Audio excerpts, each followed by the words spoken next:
이제 오늘 함께 나눌 말씀 보도록 하겠습니다. 야고보서 3장 1절에서 12절까지의 말씀입니다. 야고보서 3장 1절에서 12절까지의 말씀을 우리가 한 절씩 나누어서 교독하고요. 마지막 절 함께 읽도록 하겠습니다. 제가 먼저 읽도록 하겠습니다. 내 형제들아, 너희는 선생된 우리가 더 큰 심판을 받을 줄 알고 선생이 많이 되지 말라.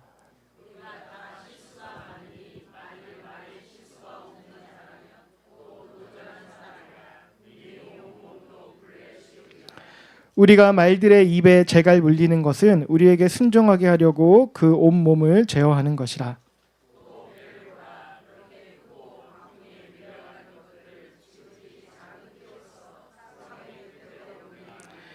이와 같이 혀도 작은 지체로 돼 큰 것을 자랑하도다. 보라, 얼마나 작은 불이 얼마나 많은 나무를 태우는가.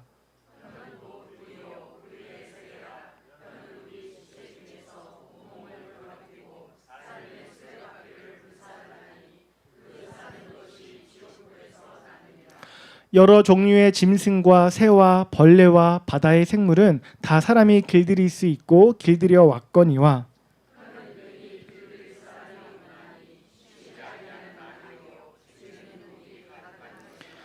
이것으로 우리가 주 아버지를 찬송하고 또 이것으로 하나님의 형상대로 지음을 받은 사람을 저주하나니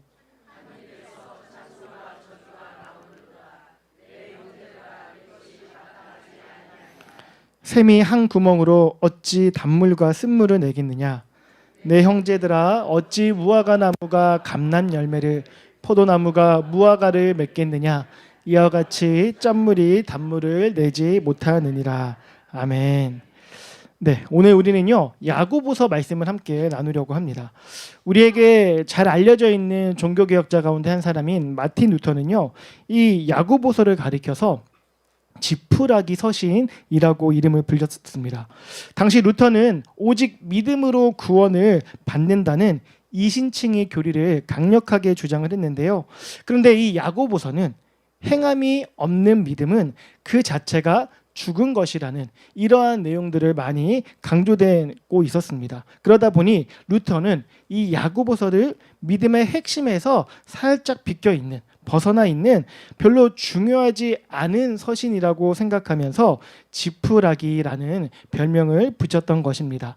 당시 루터가 가지고 있던 그 영향력이 컸던 만큼 후대에 이르러서도 많은 사람들이 여기에 또 의견을 동조했지만 이제 오늘날에 이르러서는요 오히려 그 루터의 평가가 좀 지나치게 단편적이었다라고 이야기하는 것들이 많은 사람들이 동의하는 부분입니다.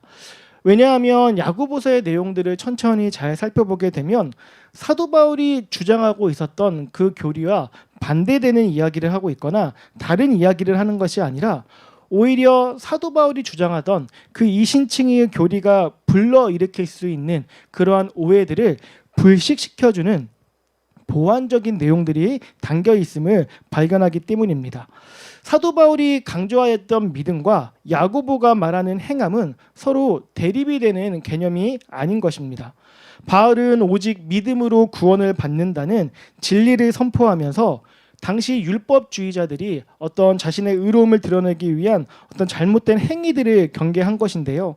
야고보는 그 사도 바울이 말한 그 믿음이 실제의 삶에서 어떻게 나타나야 하는지를 구체적으로 짚어줌으로써 머리로만 아는 죽은 믿음이 아니라 삶으로 증명되는 산 믿음을 강조하였던 것입니다. 결국 야고보서는 그리스도인들의 믿음이라는 것이 구체적인 행위로 이어져야 한다라는 내용을 통해 어떤 면에서는 바울의 신학을 보완하는 차원을 넘어서 더 온전하게 만들어주는 역할을 했다라고도 볼 수가 있는 것입니다. 믿음과 행위는 동전의 양면처럼 서로 구분되지 않고 함께 있을 때에 온전한 복음으로서 우리 앞에 서게 되는 것입니다. 특별히 야고보는 예루살렘 교회의 지도자로서 당시 유대인 그리스도인들이 직면하고 있던 현실적인 문제들에 대해서 깊은 관심을 가지고 있었습니다. 그 유대인 그리스도인들은 이론적으로는 예수님을 그리스도로 믿고 있었지만 실제 삶에서는 여전히 유대적인 가치관과 유대적인 행동 양식을 따라 살아가고 있었습니다. 유대적 가치관에서는 하나님 백성의 의로움이란 율법에 대해서 얼만큼의 지식을 가지고 있느냐가 그 어떤 하나님의 나라의 백성의 의로움의 기준이 되었습니다. 그 지식을 가지고 얼마만큼 삶의 변화로까지 이어져 가느냐, 여기에는 상대적으로 덜 관심을 가졌던 것입니다. 뿐만 아니라 물질적인 성공을 하나님의 축복으로 여기던 당시 유대인들의 행동 양식을 따라 교회 안에서마저도 이제 부자 성도가 교회에 올 때랑 가난한 성도가 교회에 올 때 서로 차별하는 모습이 교회 안에서 나타나게 되었는데, 그런 모습을 보면서 야고보는 이래서는 안 되겠다는 생각을 가지고 참된 믿음이 무엇인가에 대해서 이야기하지 않을 수 없었던 것입니다. 그래서 야고보서 전체를 관통하는 주제가 뭐냐면요, 행함이 있는 믿음입니다. 단지 행위를 말하는 것이 아니라 행함이 있는 믿음이 야고보서의 전체적인 주제예요. 특히 3장은 그 주제를 언어 생활과 깊이 연결짓고 있습니다. 그도 그럴 것이 우리가 사용하고 있는 말이라는 건요, 단순한 의사소통의 수단을 넘어서 우리의 마음의 상태와 신앙의 진정성을 드러내는 거울과도 같은 것이기 때문입니다. 누가복음 6장 45절 말씀을 제가 한번 읽어드리겠습니다. 선한 사람은 마음에 쌓은 선에서 선을 내고 악한 자는 그 쌓은 악에서 악을 내나니 이는 마음에 가득한 것을 입으로 말함이니라. 아멘. 예수님께서는 마음에 가득한 것을 우리가 입으로 말한다라고 말씀하셨습니다. 이렇듯 우리의 말은요, 우리의 내면을 가장 정확하게 반영하는 겁니다. 야고보도 혀는 작지만 온몸을 불사르는 불과 같다라고 말하잖아요. 이는 인간이 지니고 있는 언어라는 것이 얼마나 파괴적일 수 있는지를 경고하는 동시에 하나님 앞에서 이 언어가, 이 성도들의 말이 경건의 실제적인 증거가 된다는 것도 함께 증거해 주는 것입니다. 언어가 가진 파괴력은요, 그 어떤 물리적인 무기들보다도 더 무섭고 강력한 것입니다. 물리적 무기로는 한 어떤 사람의 몸만 죽이는 것이지만, 악한 말은요, 아주 불량한 말들은 사람의 영혼을 죽입니다.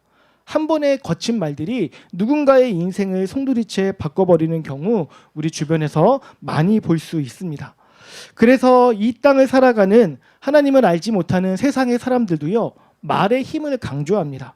말이 관계를 세우고 무너뜨리며 사회와 문화의 방향을 좌우한다는 것을 잘 알고요, 그것들을 가르치고도 있습니다.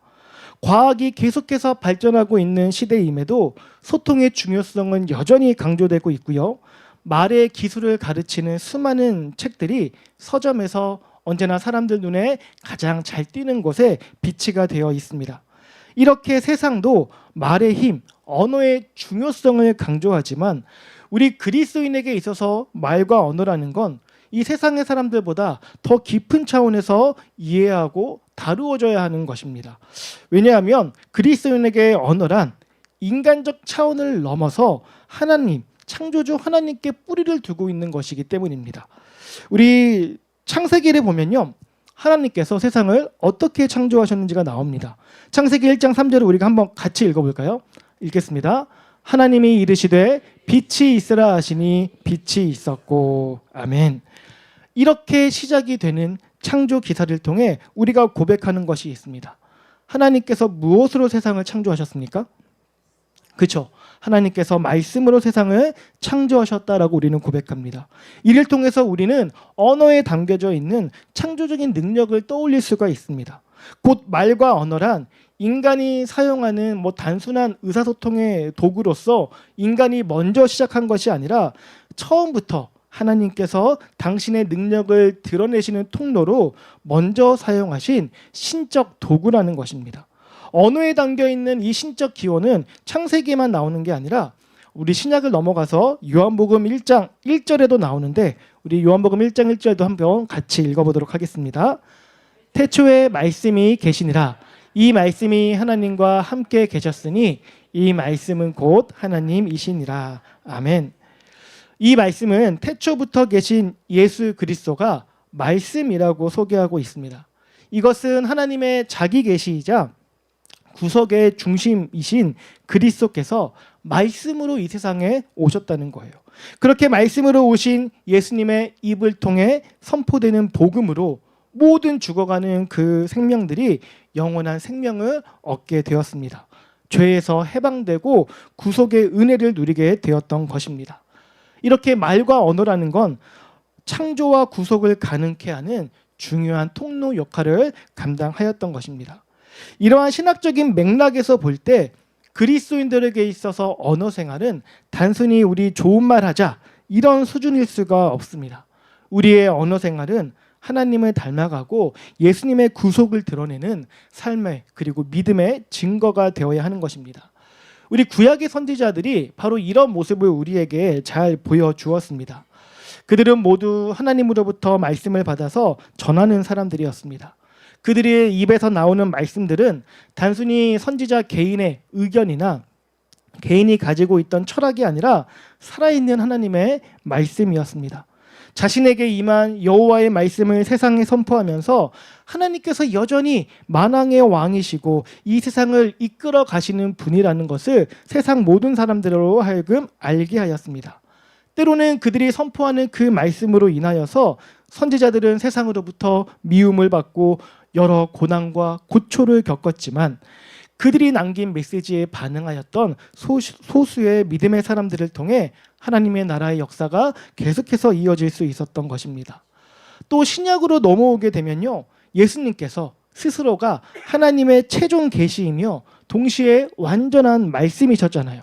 그가 어떠하셨는지 요한복음 5장 24절의 말씀을 제가 한번 읽어드리겠습니다. 내가 진실로 진실로 너희에게 이르노니 내 말을 듣고 또 나 보내신 이를 믿는 자는 영생을 얻었고 심판에 이르지 아니하나니 사망에서 생명으로 옮겼느니라. 아멘. 이 말씀처럼 예수님의 모든 말씀은요, 단순히 듣기 좋은 말, 단순히 따뜻한 말, 그런 좋은 교훈이지 않고요, 그 안에 영원한 생명이 있었고 세상과 사망을 이기는 권세가 있었습니다. 그냥 듣기 좋은 말들이 아니었어요. 바로 이러한 맥락들 위에서 야고보는 성도된 우리의 언어 생활에 대해 오늘 본문을 통하여 믿음의 권면을 주고자 하였던 것입니다. 특별히 야고보는 본문 2절에서 우리가 방금 읽었던 3장 2절에서 온전한 사람에 대해 이야기를 했습니다. 이 온전한 사람이라는 의미는 결국 우리 모든 또 그리스도인들이 지향해야 되는 믿음의 모범이 되는 거잖아요. 야고보는 이 성도들의 모범이 되는 이 모습이 어떤 자격이 있어야 되냐? 말에 실수가 없어야 한다라고 이야기합니다. 앞서 나눴던 말과 언어에 담긴 이 신적인 기원과 의미들을 생각할 때, 그리고 무엇보다 이 야고보가 말씀이신 예수님의 형제로 알려져 있는데 이런 그의 배경을 생각해 본다면 참된 믿음의 행위로서 말과 언어를 이야기하는 야고보의 주장은요, 지극히 당연한 것으로 보여집니다. 그렇게 모든 성도들을 온전한 사람으로 이끌고자 야고보는 3가지 비유를 통해 우리의 혀가 가지고 있는 특성들을 설명해 주고 있습니다. 먼저 나오는 비유가요, 말의 재갈인데 본문 3절의 말씀을 우리가 한번 같이 읽어보도록 하겠습니다. 우리가 말들의 입에 재갈 물리는 것은 우리에게 순종하게 하려고 그 온몸을 제어하는 것이라. 아멘. 여기서 언급되고 있는 말은요, 매우 강하고 빠른 동물입니다. 전쟁 때 자주 사용되는 아주 용맹한 짐승이에요. 그런데 그 용맹하고 큰 몸을 가진 짐승이요, 작은 재갈 하나로 제어가 된다라고 이야기합니다. 그리고 이어지는 비유가 배와 키의 비유인데 4절 말씀 제가 한번 읽어드리겠습니다. 또 배를 보라, 그렇게 크고 광풍에 밀려가는 것들을 지극히 작은 키로서 사공의 뜻대로 운행하나니. 이 말씀도 거대한 선박이요, 큰 배가 자기가 원하는 대로 마음대로 움직이는 것이 아니라 그 큰 선박에 아주 작게 자리하고 있는 키가 가리키는 방향대로 움직인다라고 이야기하고 있습니다. 그 작은 키를 어느 쪽으로 꺾느냐에 따라서 그 큰 배가 나아가는 방향이 결정이 되는 것입니다. 그리고 3번째 비유가 작은 불과 나무 비유인데 5절 말씀도 제가 한번 읽어드릴게요. 이와 같이 혀도 작은 지체로 돼 큰 것을 자랑하도다. 보라, 얼마나 작은 불이 얼마나 많은 나무를 태우는가. 아멘. 올해 우리나라에 많은 좀 재해가 있었는데 그 중에 하나가 산불 피해가 있었습니다. 여러분, 큰 산불이라고 해서 늘 그 원인이 큰 불에서 큰 산불이 일어나는 겁니까? 그렇지가 않죠. 아주 많은 경우 작은 불씨에서 시작되어서 온 산을 뒤덮게 된 것입니다. 5절은 지금 그 말씀을, 그 모습을 이야기하고 있습니다. 이렇게 연달아 나오고 있는 세 가지 비유가 우리에게 가르쳐주는, 의미하는 바는 무엇이겠습니까? 그것은 바로 작은 것이 큰 것을 지배하고 좌우한다는 것입니다. 혀가 우리 몸에서 차지하는 부피로 보자면 아주 작은 기관에 불과하지만, 그러나 그 영향력은 우리의 온 몸, 나아가서 그 사람의 인생을 좌우한다라는 것입니다. 이토록이나 중요한 혀인데, 그렇다면 이 혀를 완벽하게 통제하고 제어하면서 살아가야 되는데, 사실 이 혀를 완벽하게 통제하고 제어하는 사람은 거의 없습니다. 아니, 아예 없다고 해도 틀리지 않은 말 같아요.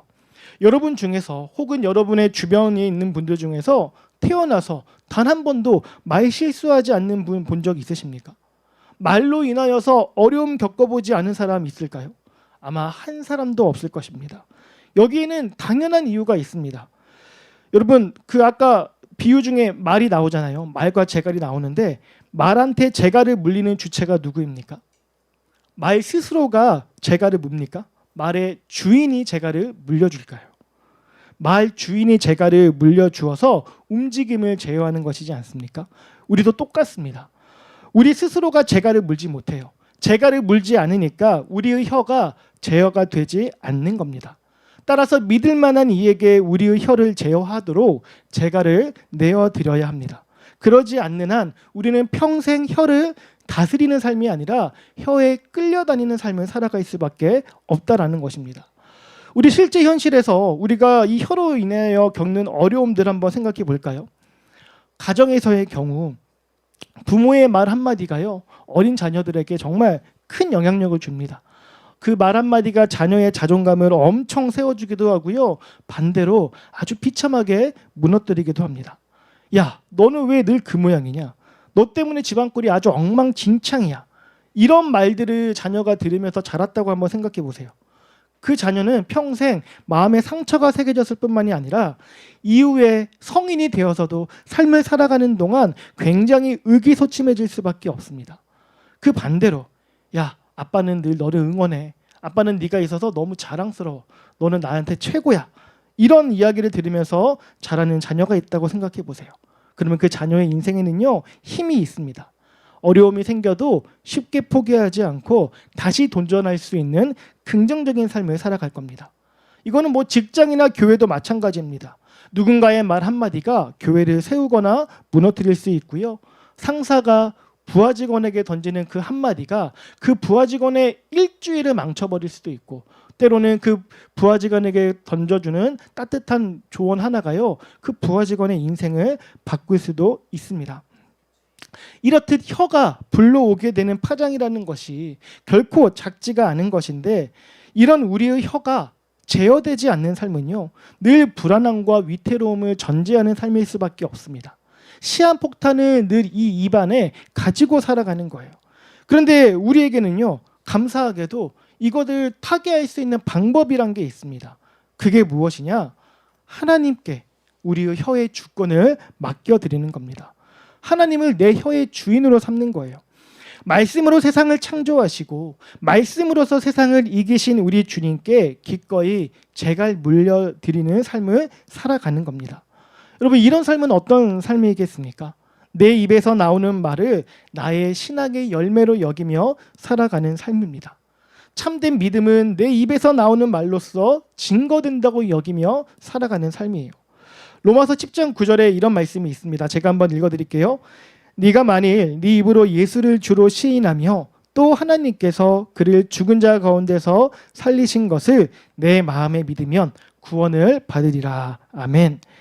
여기서 입으로 예수를 주로 시인한다는 것은 믿음이 마음 안에서 끝나지 않고요, 입술의 고백으로 이어진다는 것도 의미합니다.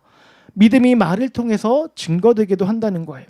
따라서 그리스도인은요, 매일 자신의 언어 생활을 위하여서 성령의 은혜를 구하며 살아가야 됩니다. 내 혀에 키와 방향이 나에게 있지 않고 주님의 인도하심을 따라갈 수 있도록 주님, 오늘 하루도 제 혀를 지켜주시옵소서. 제가 하는 이 말들이 하나님께 영광이 될 뿐만이 아니라 우리의 이웃들에게 나아가 세상에 유익이 되는 말이 되게 해달라고 우리가 간구하는 삶을 살아가야 하는 것입니다. 작은 불씨가 큰 산을 덮치는 것처럼, 물론 이것은 좋은 모습은 아니지만 우리의 혀가 우리의 주인 되시는 주님께 붙들려진다면 내 혀에서 나오는 그 한마디, 작은 한마디가요, 온 세상에 큰 유익을 끼치게 될 줄을 믿습니다. 나의 혀에서 나오는 말을 신앙의 열매로 여기며 주님께 인도함을 받는 자임을 증거하시는 우리 귀한 지체분들 되시기를 축복합니다. 야고보는 이어서 혀를 어떻게 설명을 하냐면요, 불이라고도 이야기를 합니다. 우리 6절 말씀을 한번 같이 읽어보도록 하겠습니다. 혀는 곧 불이요 불의의 세계라. 혀는 우리 지체 중에서 온몸을 더럽히고 삶의 수레바퀴를 불사르나니 그 사르는 것이 지옥불에서 나느니라. 아멘. 방금 읽은 이 구절은요, 혀가 가지는 파괴적인 영향력을 가장 강렬하게 표현하고 있는 말씀입니다. 여러분, 불이라는 건 우리가 잘 아는 대로 양면성을 가지고 있습니다. 불을 잘 쓰면 온기와 생명을 주지만 잘못 다루게 되면 모든 것을 불사르고 태워버립니다. 우리가 바라보는 성경에서도 이 불이 가지고 있는 양면성을 잘 보여주고 있습니다. 불은 하나님의 임재를 상징하는 동시에 하나님의 심판을 상징하기도 합니다. 가장 대표적인 임재의 상징이 모세가 보았던 떨기나무의 불꽃입니다. 그리고 또 신약으로 넘어가면 오순절날 불의 혀같이 갈라지는 것이 제자들에게 임했다라는 장면도 나옵니다. 또 반대로 심판의 상징으로는 소돔과 고모라에 불과 유황을 내리신 장면들이 나와요. 또 마지막 심판 때에 불심판이 있다라는 것도 나옵니다. 불이 이렇게 양극단에 가까운 모습을 지닌 것처럼 우리가 가지고 있는, 각 사람이 지니고 있는 혀도 그렇다라는 것입니다. 은혜로운 말들은 생명을 전달하지만 악한 말은 관계와 공동체를 파괴하게 됩니다. 멸망으로 이끌어 간다는 거예요. 그래서 야고보는 혀를 불의한 세계라고까지 표현합니다. 이는 혀가 단순한 도구가 아니라 마치 그 자체로 죄악의 근원지와 같다라는 의미로도 이해할 수가 있는 겁니다. 혀를 통해 거짓과 속임, 비방과 중상모략, 분노와 저주들이 마구 쏟아져 나오므로 한 사람에게서 시작한 말이 여러 사람의 마음을 상하게 하고 그 상해진 여러 사람들이 또 다른 사람들에게 상처를 주게 되는 이 악순환의 확장이 이어지게 되는 겁니다. 이어서 나오는 삶의 수레바퀴를 불사른다는 표현도 의미심장한데요. 삶의 수레바퀴란 우리가 살아가는 인생의 모든 과정들을 의미합니다. 즉 혀를 악한 사용으로 인하여 인생 전체가 망가지게 된다는 겁니다. 앞서 예를 들었던 것처럼 어린 시절 들었던 상처의 말들이 평생의 트라우마가 되어서 그 사람의 인생 전반을 지배하게 됩니다. 그게 죽을 때까지 효력을 발휘하여서 도저히 극복되지 않는 고통으로 남아있는 경우들도 있습니다. 너무나도 불행한 일이죠. 여기서 더 심각한 것은 이것이 지옥불과도 연결이 된다는 거예요. 여러분, 지옥불이란 결국 사탄의 권세를 의미하는 것입니다. 사탄은 어떤 존재냐면요, 하나님을 영원히 반대하는 존재입니다. 사탄은 사람의 혀에 하나님을 반대하는 말들을 끊임없이 공급합니다. 하나님에 대하여 거절하는 말들과 반대하는 말들과 의심하는 말들과 조롱하는 말들을 계속해서 넣어주면서 다른 사람들의 귓가에도 그런 말들이 들리게끔 하는 데에 최선을 다하고 있습니다. 그렇게 함께 모든 사람들을 지옥으로 오게 만드는 거예요. 그러니 한 번 악한 말에 우리의 혀가 붙들리게 되면 거기에서 벗어난다는 건 정말 어려운 일이 되는 겁니다. 베드로전서를 보게 되면 마귀가 우는 사자와 같이 삼킬 자를 찾는다라고 말씀하고 있잖아요. 여기서 우는 사자란 배고픔에 굶주린 사자를 의미합니다. 여러분, 굶주린 사자가 자신 앞에 있는 이 먹잇감을 다른 짐승에게 빼앗기는 일이 있겠습니까? 절대 없죠. 그 한 번 문 거를 절대 놓지 않습니다. 그만큼 마귀의 영향력이 강력하기 때문에 악은 어떤 모양이라도 버리라는 말씀을 하시는 겁니다. 그러니 우리의 혀의 주권을 마귀, 사탄, 이 세상의 권세가 먼저 가져가지 못하도록 내가 쥐고 있지도 않고 하루라도 속히 하나님께 내어드리는 것이 우리의 삶을 지켜가는 지혜일 뿐만이 아니라 우리의 공동체와 이웃들도 함께 지켜가는 것임을 기억해 주시기를 바랍니다. 이어지는 7절과 8절의 말씀 우리 한번 같이 읽어보도록 하겠습니다. 여러 종류의 짐승과 새와 벌레와 바다의 생물은 다 사람이 길들일 수 있고 길들여 왔거니와 혀는 능히 길들일 사람이 없나니 쉬지 아니하는 악이요 죽이는 독이 가득한 것이라. 아멘. 이 말씀은 혀가 우리 몸의 부속물이지만 결코 내가 길들일 수 없기 때문에 내가 주인이라고 말할 수 없다는 것을 이야기합니다. 이제껏 인간들은요, 수많은 아주 사납고 인간보다 몇십 배 더 큰 거대한 짐승들도 맹수들도 잘 길들이고 조련하며 다스려 왔습니다. 그런데 정작 내 몸에 붙어있는 이 새치혀는요, 길들이지 못하고 있습니다. 이것은 어떤 면에서 인간이 타락한 존재라는 것을 증명해 주는 모습입니다. 하나님의 형상대로 지음받은 고귀한 존재인 인간이 신체의 작은 부속 하나 제어하지 못하는 모습에서 우리는 인간이 얼마나 심각하게 타락했는지를 떠올릴 수가 있습니다. 왜냐하면 우리의 말, 우리의 언어 생활의 문제는요, 단순히 수양이나 버릇이나 훈련의 문제가 아니라요, 그 근원을 차근차근 짚어가면 결국은 타락한 마음의 문제이기 때문입니다. 마태복음 12장 34절 말씀 한번 같이 읽어보겠습니다. 읽겠습니다. 제가 읽어드릴게요. 네, 제가 드리지 않은 것 같습니다. 독사의 자식들아, 너희는 악하니 어떻게 선한 말을 할 수 있느냐? 이는 마음에 가득한 것을 입으로 말함이라. 아멘. 이것은 예수님께서 바리새인들을 향해 하신 말씀입니다. 선한 말을 하지 못하는 것은 사실 혀의 어떤 물리적인 문제라기보다는 우리 마음의 문제라는 겁니다. 우리의 혀와 입술이 부패한 것은 마음이 부패했기 때문이에요. 세상의 화술이나 여러 가지 소통의 기법으로 혀와 입술을 어느 정도는 조절할 수는 있겠지만 그것은요, 근본적인 해결책이 될 수는 없습니다. 아무리 좋은 소통 기법을 배우고 익혀도 마음이 변하지 않으면 결국 본래의 모습이 드러나게 돼 있기 때문입니다. 따라서 말과 언어의 회복은요, 오직 복음과 성령의 역사로만이 가능한 것입니다. 새 마음을 허락해 주시는 성령의 역사로 우리의 혀와 우리의 입술이 새로워질 수가 있는 겁니다. 에스겔 36장 26절은 이렇게 말씀합니다. 또 새 영을 너희 속에 두고 새 마음을 너희에게 주되 너희 육신에서 굳은 마음을 제거하고 부드러운 마음을 줄 것이며, 이 말씀처럼 새 마음을 주시는 성령의 역사로 말미암아 우리의 말과 언어 생활에 근본적인 변화가 일어나게 되는 것입니다. 그런 의미에서 우리는 시편 141편 3절의 말씀도 좀 새롭게 바라볼 수 있지 않을까 싶습니다. 우리 141편 3절 말씀 함께 읽겠습니다. 여호와여, 내 입에 파수꾼을 세우시고 내 입술의 문을 지키소서. 아멘. 이런 맥락에서 이 시편의 말씀을 다시 보게 되면요, 이것은 단순한 어떤 기도가 아니라 생존을 위한 절실한 외침 같아 보입니다. 우리의 혀가 하루도 성령의 도우심 없이는 올바르게 사용될 수 없음을 깨닫고 매 순간 하나님의 은혜가 필요하다는 것을 고백하는 것 같아요. 시인의 고백이 오늘 저와 우리 성도분들의 고백이 되기를 소망합니다. 우리 혀에서 나오는 말들이 우리가 여전히 타락한 마음으로 살아가는 자가 아니라 성령님께서 주신 새 마음으로 거룩을 향해 달려가는 자의 마음을 드러내게 되기를 간절히 소망합니다. 이제 마지막으로 야고보는 혀가 찬송과 저주 사이에서 우리의 믿음을 드러낸다라고 이야기를 합니다. 우리 본문 9절과 10절 말씀 함께 읽도록 하겠습니다.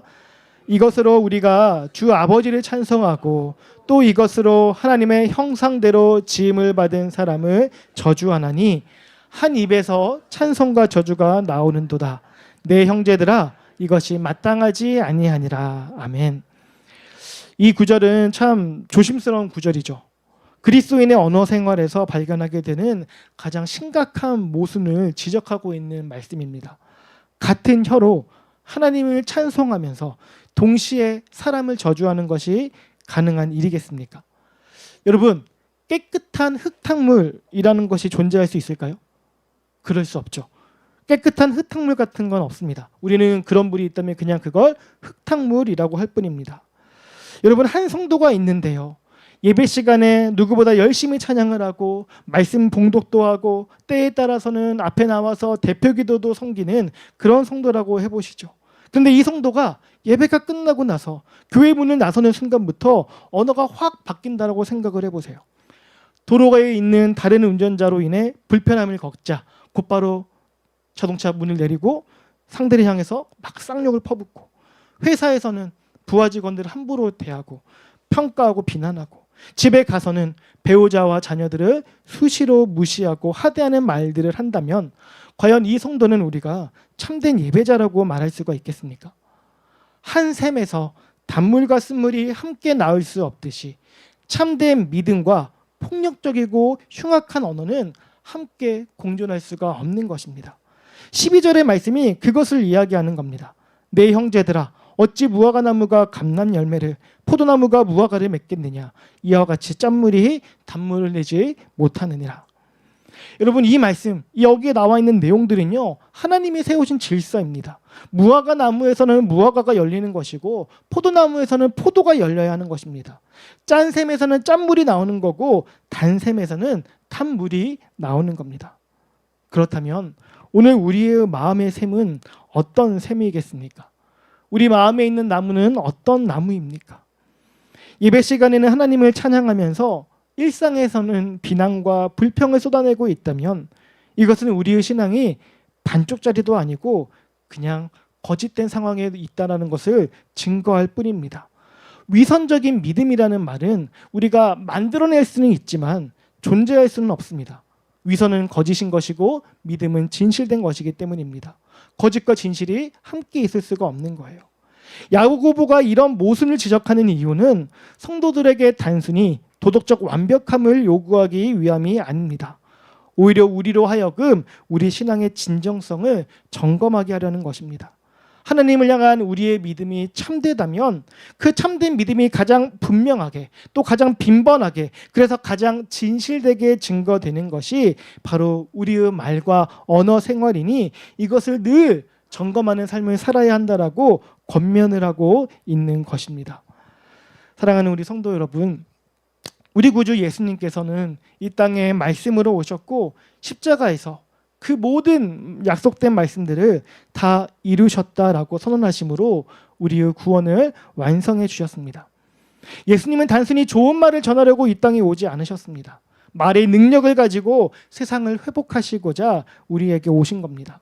그래서 예수님의 사역을 보면 말씀을 통해, 말을 통해 생명을 주시고 치유하시고 회복해 하시는 모습을 보여주셨습니다. 심지어 예수님을 십자가에 못 박는 그 사람들을 바라보면서도 그 힘든 와중에서도 입술을 열어 아버지, 저들을 사하여 주시옵소서, 자기들이 하는 것을 알지 못함이니이다 라는 중보 기도를 하셨습니다. 가장 극한 고통 중에서도 가장 악한 대우를 받으면서도 저주나 원망의 말을 내뱉지 않으시고 용서와 긍휼의 말씀을 전하셨습니다. 이것이야말로 우리가 본받아야 할 언어 생활의 모범이지 않겠습니까? 우리의 혀는 여전히 이기적이고 여전히 불안정하지만 이제는 내가 내 혀의 주인 되기를 포기하고 주님을 내 혀의 주인으로 삼았으니 주님께서 우리의 혀와 입술을 새롭게 하여 주실 줄을 믿습니다. 에베소서 4장 29절은 이렇게 말씀합니다. 무릇 더러운 말은 너희 입 밖에도 내지 말고 오직 덕을 세우는데 소용되는 대로 선한 말을 하여 듣는 자들에게 은혜를 끼치게 하라. 이 말씀이 단순히 문자로만 읽혀지는 말씀이 아니라 성령께서 우리 안에서 행하시는 일들이 되기를 소망합니다. 이제 말씀을 마무리합니다. 야고보는 참된 믿음이란 그에 걸맞는 행위들로 이어질 수밖에 없다라고 이야기합니다. 그 중에서도 가장 자주, 가장 분명하고 확실하게 드러나는 모습이 바로 언어, 말입니다. 혀는 작지만 우리의 신앙을 시험하는, 우리의 믿음을 증거하는 가장 일상적인 무대입니다. 그래서 우리의 혀는 오늘도 선택의 기로에 서 있는 것입니다.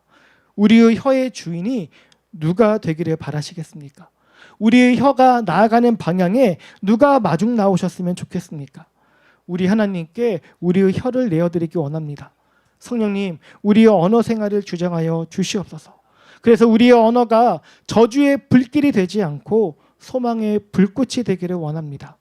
우리의 말 한마디가 절망에 빠져 있는 사람들에게, 그 영혼들에게 희망을 주고 상처받은 마음을 치유하고 하나님의 사랑을 전하는 복된 통로가 되었으면 합니다.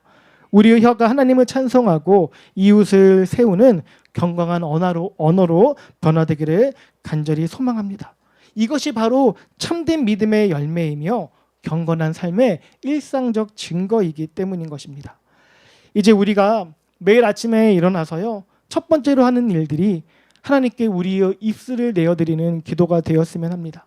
그래서 하루 동안 우리가 하는 모든 말들이 하나님께 영광이 되고 사람들에게도 유익이 되는 축복의 통로로 쓰임받게 되기를 원합니다. 이것이야말로 작은 지체인 혀를 통해 나타내시는 하나님 나라의 큰 능력이며 우리의 일상을 통해 증거되는 복음의 실제입니다.